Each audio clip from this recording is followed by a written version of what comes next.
পৌঁছে দিবেন। বিচার বিভাগকে আইন মন্ত্রণালয়ে আত্মীকরণ করা হয়েছে। এইভাবে প্রতিষ্ঠানগুলোকে রাজনীতিকরণ করা হচ্ছে, দলীয়করণ করা হচ্ছে, একদলীয়করণ করা হচ্ছে।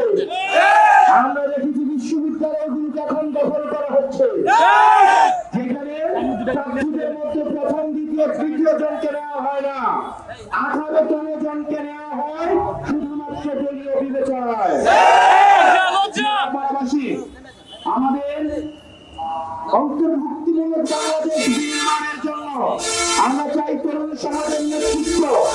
আমাদের যে গণজোয়ার শুরু হয়েছে, আমরা শুরুতে কম হতে পারি, মনে রাখতে হবে প্রত্যেকটা জিনিস এক থেকেই শুরু হয়। আমরা এক থেকে শুরু করেছি, সংসদে আমাদের অবস্থান দৃঢ়তার সাথে আমরা সেখানে নিশ্চিত করেছি।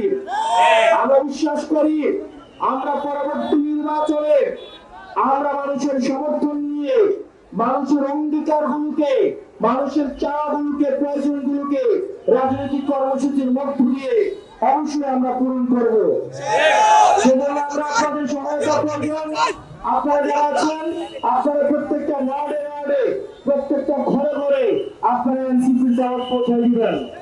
আমরা চাই আপনাদের এই তরুণ উদ্দীপ্ত মানুষের নেতৃত্বে আমাদের পরবর্তী বাংলাদেশ নির্মাণ হোক।